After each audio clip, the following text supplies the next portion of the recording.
You guys ever notice that? Like when somebody's successful, they're multi-hyphenate, but if you're, in the early stages and you're doing a lot of stuff, then it's like, oh, you're unfocused. A while ago, I posted a short series of videos on TikTok about some of my design obsessions in media. So I was looking at the set design in the 2004 film Breakin All the Rules. So many unique furniture pieces that always catch my eye. Even when I rewatch it, I see something new in the background. I'm like, oh my God, like look at that lamp. That's something that I hold really special, like finding interesting design things within a storytelling medium, and finding the story in design as well. Like that works in the inverse too. There's this professor from Rhode Island School of Design who has uploaded his whole history of industrial design course on YouTube. I recommend it. I've watched all the lectures. I didn't get any credits. I didn't do any homework, but I feel like I attended that class. But when he was explaining some of the mid-century stuff, one of the things that really inspired me as well is learning that Ray and Charles Eames, who are known for their design, like they're known for their furniture design, also would have considered themselves like filmmakers too. Like they made plenty of films to accompany their designs, because at this time, they were designing for an American home that didn't exist yet. Like this was like post-war America. So like this whole definition of like what a suburban home is and all these different furniture and fixings that everyone's supposed to have. This was all brand new, and all these marketing execs were just making it up. So it required a lot of like entertaining and educating the public through video, through live installations, to tell them this is why you need a lounge chair and a couch. That example with the Eameses, and also these design obsessions that I get from looking at the set design in TV and film, is something that really drives me and really inspires me, seeing that those two elements, like storytelling and design, can go together. Because I plan to make as many stools as I can, as many chairs. I want to make tables. I want to make little dishes for your keys to go in, whatever. I plan to make a lot of furniture, but I'm also really interested in filmmaking and in writing.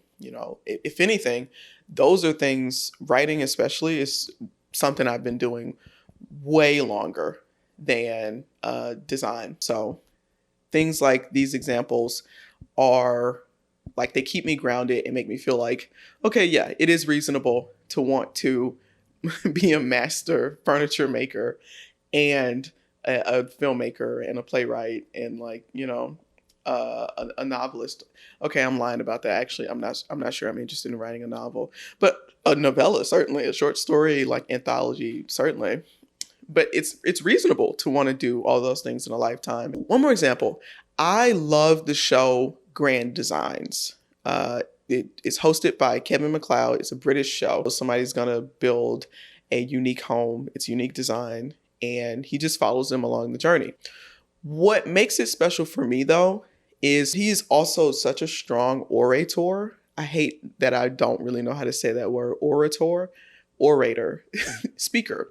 He's such a strong speaker and storyteller that even an episode that's just pretty cut and dry, hey, they want to build this house, but the planning commission's being kind of bitchy. Okay, then they built it. He adds so much story to the house and what it means. How is it going to speak to the landscape that it's coming in? What conflict might arise from just the sheer, just from the inherent task of putting a home in a forest? What happens? What does it mean? I think this building answers one of those big questions in life. How can you provide something for nothing? Like a conjuring act, really. Architecture can be magically greater than the sum of its parts. Examples in the wild where storytelling and design can coexist, because I got a lot of things I want to do. I want to make furniture. I want to tell stories. I want to do video. I do audio. I host a podcast every week. I'm doing a lot of stuff. And on a day-to-day, it can kind of feel like, damn, I'm doing too much. Like, is it going to, like, is this, can you only be a multi hyphenate when you're successful? Yeah, you guys ever notice that? Like, when somebody's successful, they're multi hyphenate. But if you were, in the early stages, like me and maybe like you, and you're doing a lot of stuff, then it's like, oh, you're unfocused. So I started feeling like that, like, damn, like maybe I need to like sharpen up and just focus on one thing. Maybe I should just build stools and stop like doing audio, video stuff. Maybe I should stop writing. Maybe I should just go back to writing. But when I see these things, when I see them happen successfully and coexist together, it makes me feel a little bit more all right about being a multi-hyphenate or a multi-potentialite, or, somebody who is interested in so many different kinds of mediums.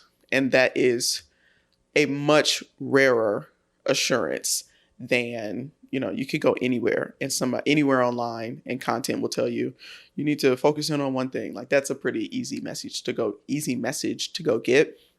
But the message of it's okay to like multiple things, they can coexist together, and you just do what makes you feel good. Even if it's we're writing a play on Tuesday and building a stool on Wednesday and recording a podcast on Thursday. And then on Sunday, I think I want to sew a quilt. It's fine. It's fine. So that's something that's been rattling around in my head lately. So I did it. I did it. I did it.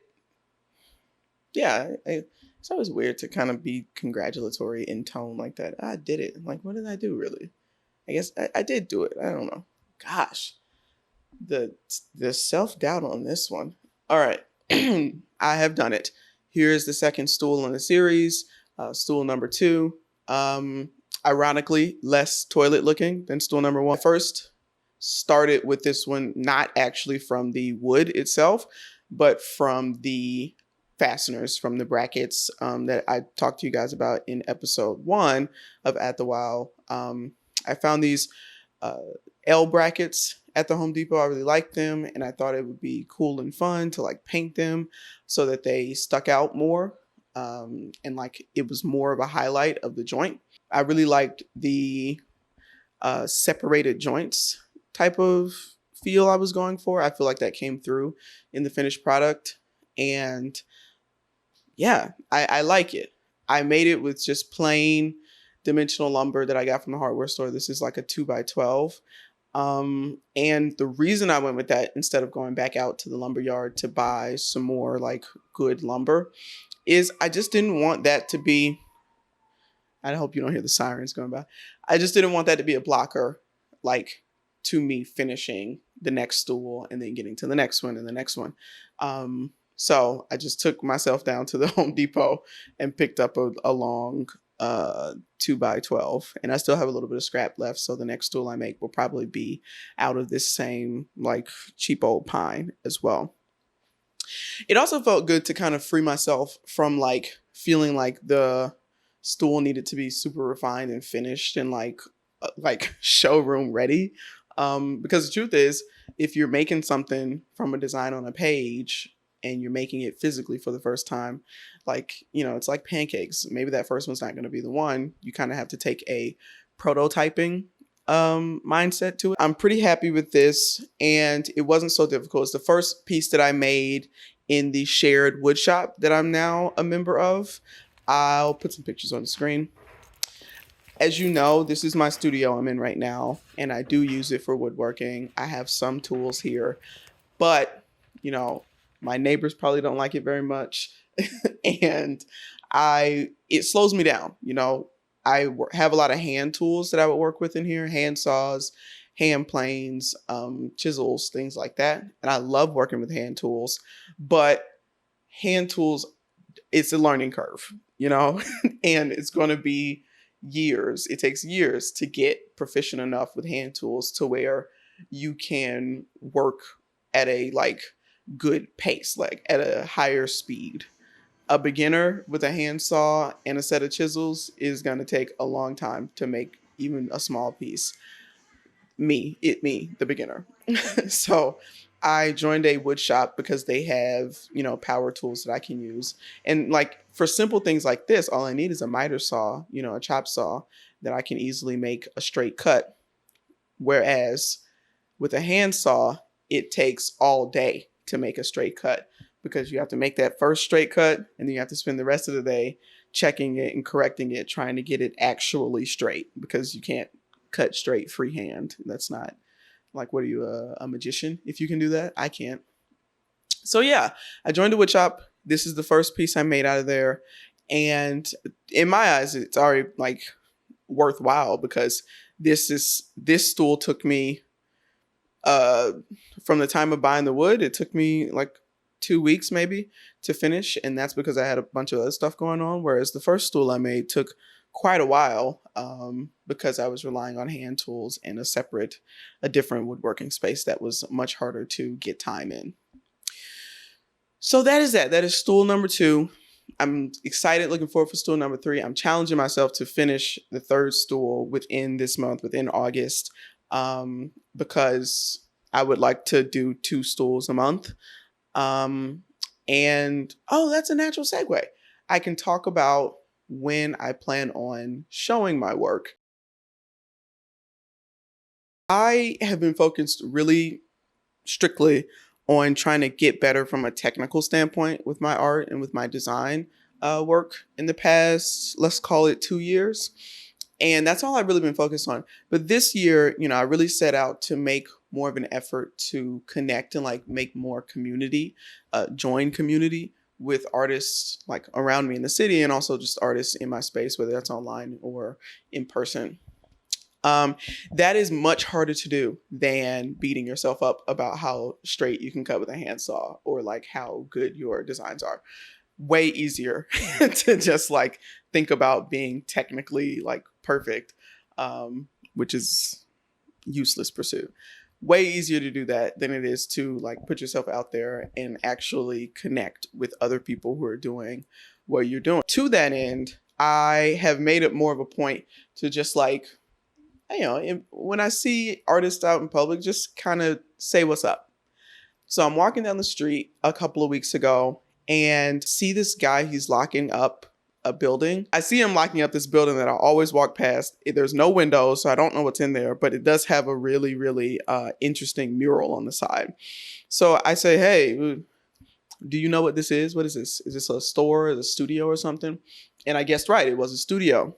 And he's the artist who owns the studio. So we talked for a quick minute and I was like, yeah, I'm an artist. I, work out of my studio in my apartment and I make furniture and, other things. And I always like to throw in the things that I'm getting into as well. You never know, which is like sculpture and installation work too. He's like, oh, nice.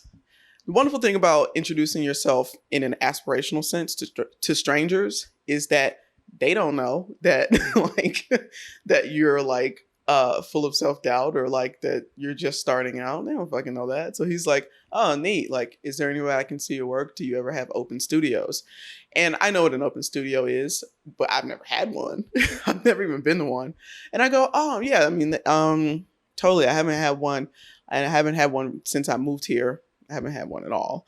I haven't had one since I moved here. But let's exchange IGs. I'll hit you up when I open the studio up. Sometimes you just have to fake it till you make it. So from that discussion though, I was like, you know what? Yeah, I should actually have an open studio because the pace that I'm working at, I'm going to have a good amount of work that if I don't show it and if I don't like put an end date to it, it's just going to feel incomplete or like it's going to taunt me just being stored in here for me to look at and criticize. So yeah, that is what I'm going to do. I'm going to have an open studio like here in my apartment in a couple of months. I haven't figured out all the deets. I still live a very COVID safe lifestyle. So I prefer to maybe wait until the spring to where it won't be so cold. I can, have the windows open and stuff and everyone can wear their mask and all, but we can do it in the wintertime. Just keep your damn coat on. Fuck it. But yeah, I'm going to open up the apartment. I'm going to clean things up a little bit, get rid of some of the decor in here and, showcase the stools I've made along with some other projects that I have in the pipeline. Stay tuned to the end. I'll tell you just a little bit about that. And also even just like clear out some of the living room and, just spread the work out so that people can come in and see it. Pretty excited about that. It's the first idea or plan that I've started to make to actually show my work. And it's really, to me, a milestone of like a progression in my like growth as an artist, because, I've really moved out of that mindset of like, oh, I need to execute on a technical level perfectly. And like, oh, how long until I'm Charles Eames?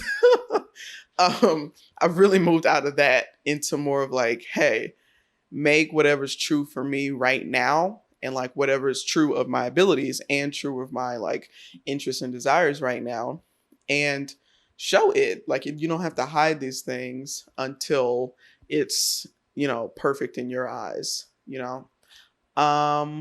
so yeah, I'm excited to share that. Stay tuned for that. That's going to be, I'm nervous. I'm excited, but I'm nervous about it. So we'll talk about it as I'm planning. The next two episodes, hold me to this, next two episodes are going to be about my artist retreat. And then the one after that is going to be it's going to be a studio tour. That's what I wanted to do. I've just cleaned everything out in here and like organized it and stuff. So I want to do hey, this is my studio. Here's all my stuff. And I love my studio. It looks fucking cool. So I'll tell you guys, I'll show you guys around. That's going to be the next two episodes of At the Wow. So yeah. Thank you very much for tuning in. We ain't there yet, but we're going to get there at the wow. Contact! Can I get a hit? Hit! Boom! Hit! With a rolling tip. Never ready to flip. New York, North, Kakalaka, and Compton. Check it out.